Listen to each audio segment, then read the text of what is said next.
What's going on, guys? So, a couple days ago, I posted a podcast episode diving into the sugar diet, the honey diet, and some of the related high sugar diets that are circulating right now, and also the relationship with FGF21. It was a pretty in depth episode talking through a lot of the research related to FGF21. There were a ton of comments on the episode with good questions. There's also some confusion. People were wondering if eating protein in the evening, with dinner, which some of these diets suggest, would offset any of the potential negative effects of FGF21. People were wondering, with the idea that some of these diets are oriented toward just a short-term kind of sugar fast as opposed to this being a long-term approach, would that still lead to some of those negative effects? And with the episode being pretty long and in depth, I think some of the larger points got lost when digging through all that research. So I wanted to clarify those in simpler terms with a shorter video here and also address some of those comments and questions. So I'll start by just summarizing basically that episode on FGF21 and the relationship with these diets, and then I'll get into answering some of those specific questions, comments, and concerns that will hopefully make my position here a little bit more clear. So the sugar diet, the honey diet, and some of these other related diets, the fairy princess diet, the fruit till noon diet, there are some differences between them, but in general, they're centered around this idea of eating very high carb, high sugar foods, through most of the day, and then with dinner, including either some amount of lean protein or having a meal that's protein and fat without any carbohydrates. And again, this is one of the things that varies between the different diets. With the sugar diet, it's pretty much low fat all throughout, whereas with the honey diet and some of these other ones, protein and fat are included with dinner. But the idea behind these diets is to increase a hormone called FGF21 with the idea that it's going to raise the metabolic rate and that will then help you lose weight. And so in the episode, I went through the three different things that actually trigger FGF21 production and release from the liver and what the effects of FGF21 are. So those three things are protein deficiency, overeating carbohydrates, and long-term stress. Those are the three things that increase this hormone FGF21. When it comes to a protein deficiency, an actual protein deficiency is required. So the pathway that's required to trigger FGF21 necessitates that there's a lack of amino acids available for the cells to produce proteins. So cells are basically saying there's not enough amino acids here to produce protein. As a result, it activates this pathway that activates FGF21. So that's our first scenario. Second scenario is that if we're overeating carbohydrates to the point that they're converting to fat in the liver, which requires a ton of carbohydrates. I've gone through this in a number of episodes, including one on fructose, and then, of course, touched on it a little bit in this episode on FGF21. Our body, and especially our livers, are really effective at utilizing carbohydrates. They store them as glycogen, use them as fuel to produce energy, convert them to glucose and lactate, and when we're talking about fructose, and sends it out to the rest of the body. So it takes quite a bit of carbohydrate, even fructose, to get to a point where it's converting to significant amounts of fat in the liver. But in order to activate FGF21 from carbohydrate, that process has to be happening. You have to see the conversion from carbohydrate to fat, which is a process called de novo lipogenesis. The primary enzymes that trigger the conversion of carbohydrate to fat are the same ones that trigger FGF21. So in that scenario, you have to be converting carbohydrate to fat in order to trigger FGF21. So that's our second scenario. And then the third one is long-term stress or energy depletion. This could be fasting or significant undereating. Cold exposure is another one that's pointed to where you would supposedly need to have cold exposure on a semi-continual basis for a long time in humans to trigger FGF21 through that stress. So those are our three different pathways that are involved in producing or are required to increase the activity of FGF21.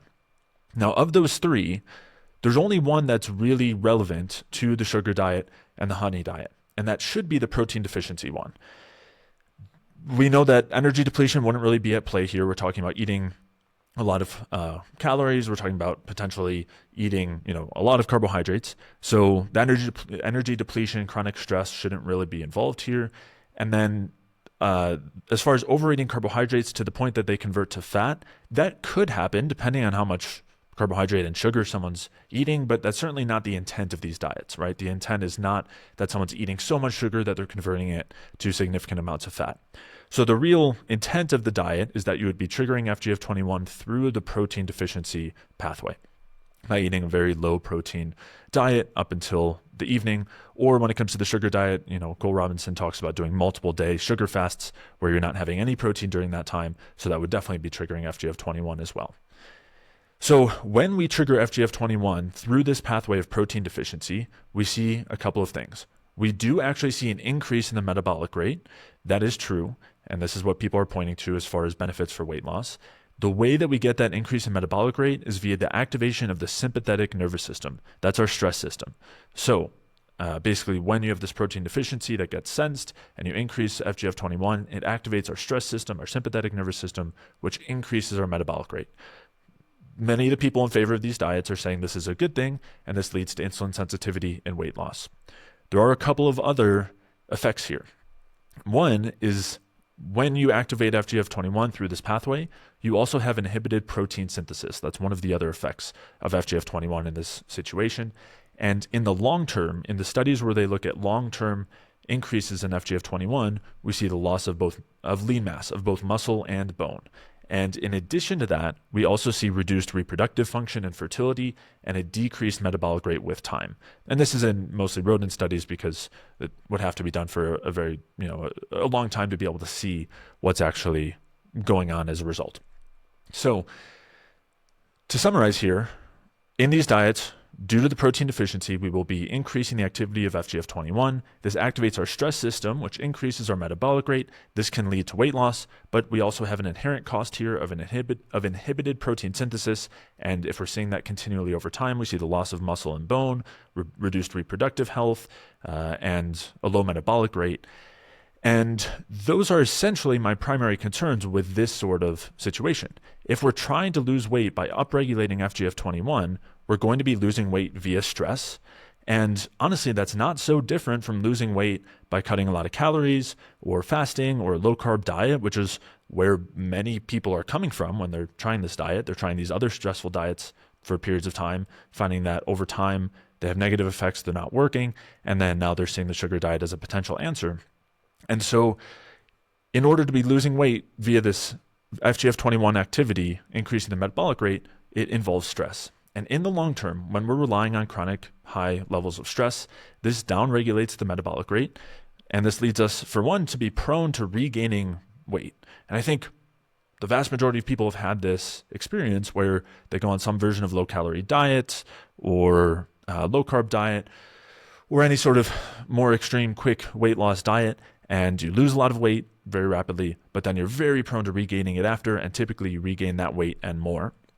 Now, on top of that, over time, with this sort of stress-reliant dieting, we also see a reduction in thyroid hormone activity. Thyroid is our main regulator of our metabolic rate. We also see reduced reproductive hormone production, progesterone, testosterone, other factors there. We see impaired immune function. We see all of the things that come with a downregulated metabolism, where when our bodies don't have enough energy, they have to downregulate everything that they use energy for to conserve that energy. And so that's the biggest concern here. But then on top of that, when we're talking about activating stress specifically via FGF21, via protein deficiency, we then also see the concern of muscle and bone loss in the long term. Now, it's hard to say whether this is inherently better or worse than something like a low-carb diet in terms of stress, because on one hand, you'll have less activation of other aspects of the sympathetic nervous system, like glucagon, adrenaline, and cortisol, than you would on a low-carb diet, because the carbohydrates themselves and the insulin help to keep those stress hormones down, which is a good thing. But at the same time, because of the lack of protein, we are still activating the sympathetic nervous system, and we are definitely going to be prone to the possibility of muscle and bone loss in the long term.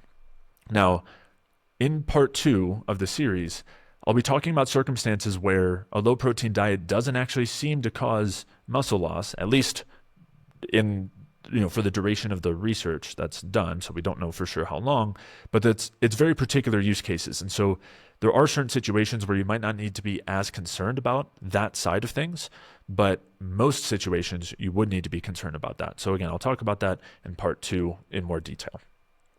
I'll also be talking through the other aspects of the diet that are actually beneficial. So as you've maybe gathered, I'm not seeing increasing FGF21 as a beneficial thing. I think that that's a generally negative thing and not a way we want to be encouraging weight loss. But there are actual benefits to this diet. There's some really great benefits, especially compared to something like low carb for this diet.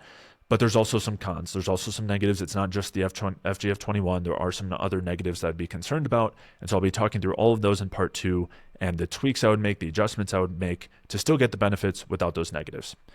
So part 2 of the series will be coming out early next week. And I'll be covering all of that. Again, how to get the positives from these sorts of diets, the sugar diet, the honey diet, and on from there without the negatives.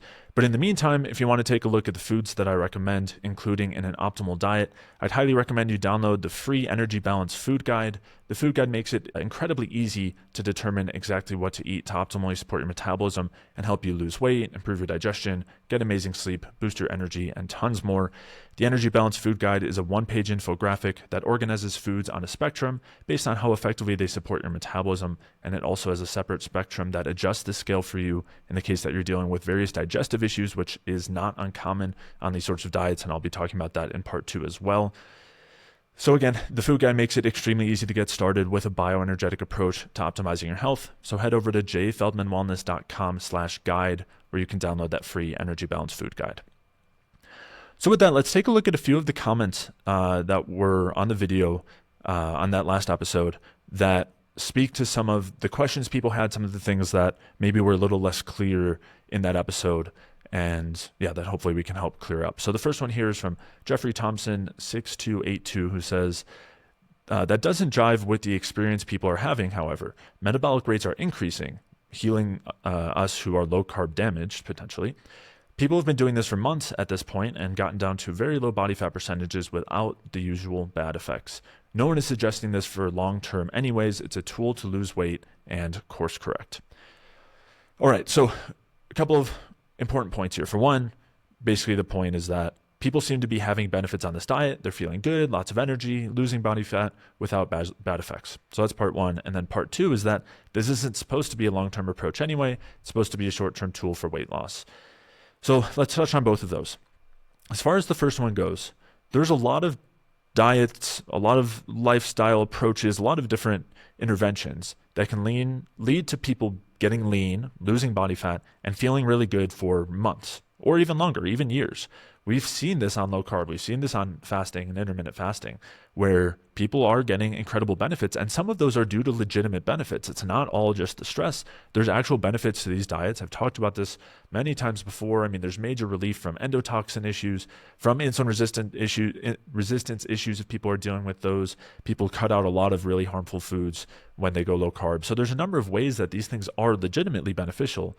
But that doesn't mean that they're not causing stress. And that doesn't mean that that stress won't then catch up with them in the long term and then downregulate their metabolism, lower thyroid activity, reproductive activity, fertility and proper, libido and hormone health, and lead to other symptoms and crashing.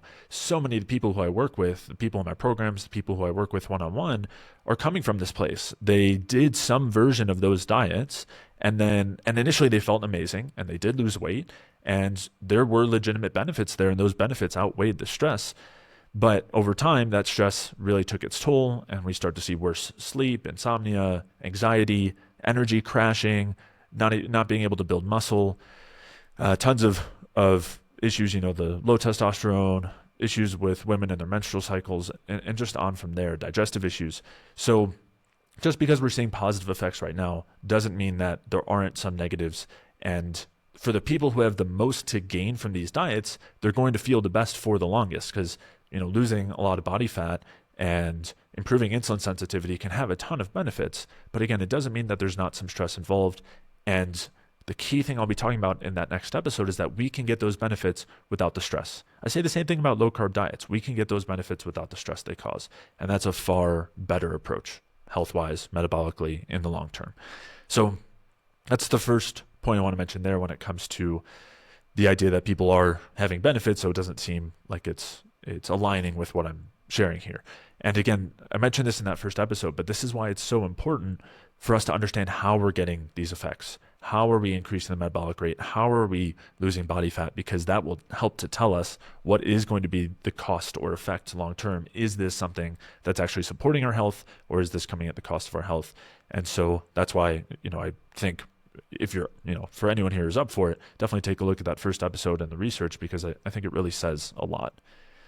So the second point here, which was brought up in a number of different comments, is that was never supposed to be a long-term strategy. It's supposed to be a short-term strategy, a tool for quick weight loss. And I know I've heard that from Cole Robinson to an extent, and Mark Bell to an extent as well. I haven't watched too much of their content, but I have seen that mentioned. I haven't seen it quite as much from some of those other diets when it comes to the honey diet and the fruit till noon diet. I've heard it mentioned as this is something you could maybe do for some days of the week, and then you kind of cheat on the weekends and things like that. But I'm not hearing this idea, even from the people who are talking about it as a short-term strategy. I'm not hearing this idea of this is short-term and it's coming at a cost, so we don't want to do this long-term. Again, maybe they're saying that. If so, let me know. I mean, again, as I said, I wouldn't know if they are saying that. So feel free to let me know in the comments. It would be great to know if that is the case. But I think it's important to note that even using it short term, there is still a cost there, and we'll come back to that in a second. And there's also a cost even to the idea of needing a short-term weight loss, like short-term rapid weight loss strategy. But again, just one thing real quick before we get to that, I do think some people are treating it as more of a long-term lifestyle.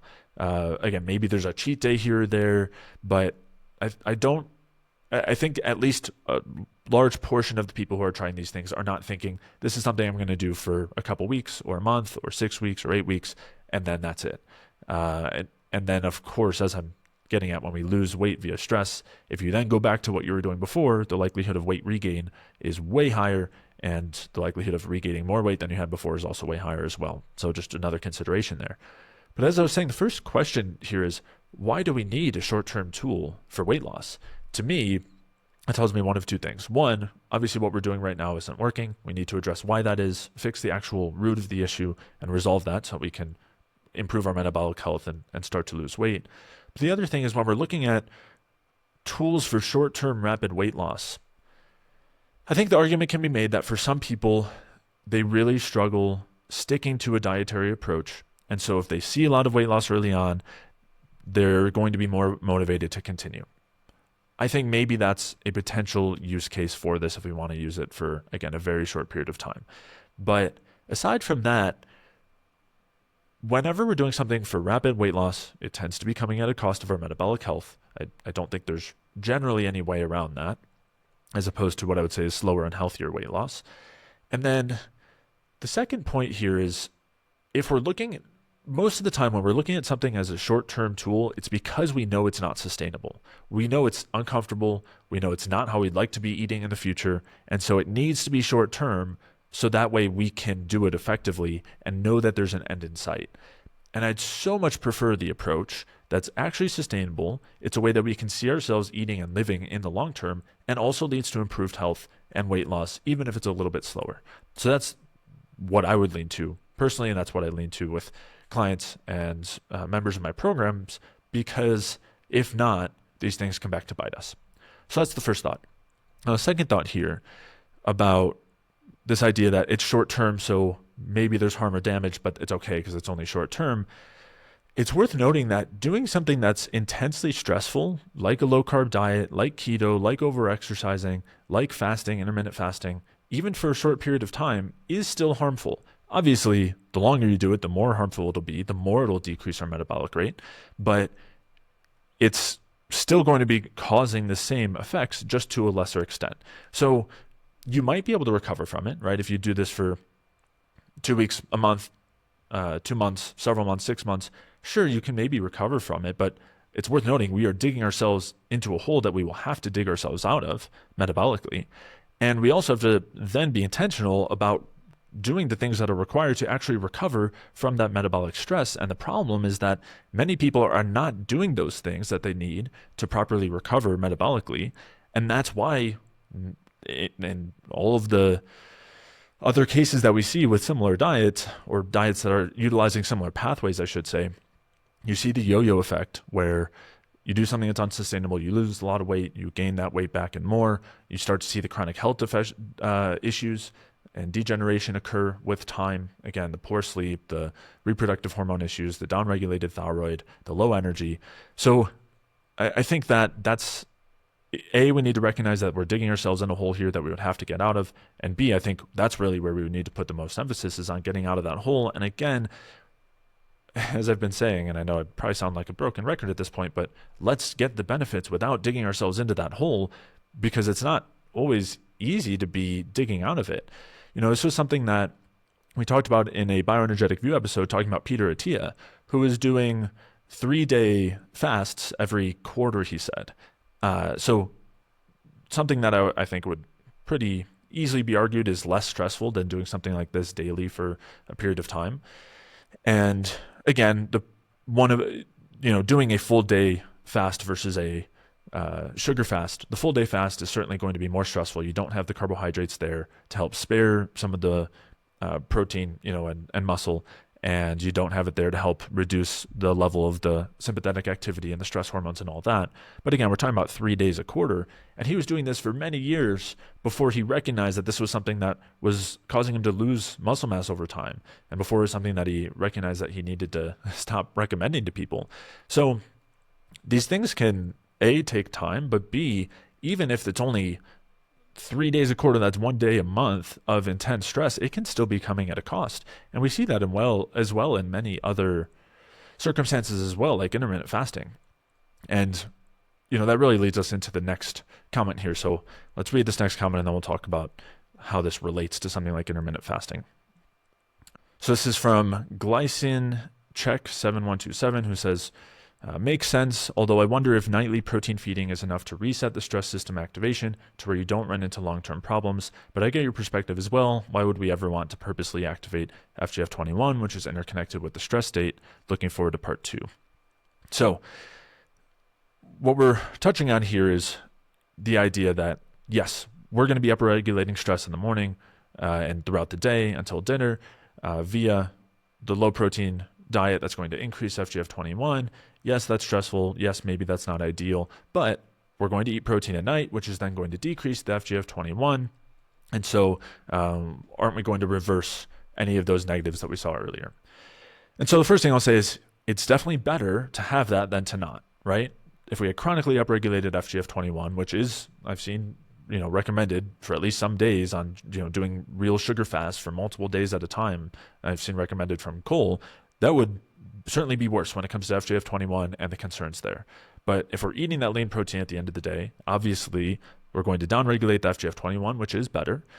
It's worth noting that with something like the honey diet, where the recommendation is protein and fat in the evening instead of carbs, you are going to have increased stress at that point as well. And I talk about this in the next episode, due to glucagon and blood sugar regulation concerns, if you're not having enough carbs with the protein, but that wouldn't be as much of a concern with the sugar diet that includes that protein with dinner. But in any case, yes, that's better than just chronically high FGF21 all day. But intermittent fasting is a perfect parallel here, where when it comes to intermittent fasting, we're having stress early in the day, or late in the day, whenever that window is, and then we're eating, maybe 2 meals for the day or whatever it is. So we have 16 hours, let's say we're doing 16/8 intermittent fasting, so we have 16 hours of stress, more or less. Obviously, it takes a bit for the stress to start, and then we have 8 hours of low stress. But what we still see is a cost there. We see a cost metabolically, we see a cost to thyroid hormones, we see a cost to muscle mass, we see a cost to testosterone. So even though it's short-term stress, so to speak, that should be recovered from by eating enough later in the day and down-regulating all those stress hormones, and obviously it's different ones, whether we're talking, cortisol from not eating anything versus FGF21, more so due to the protein deficiency.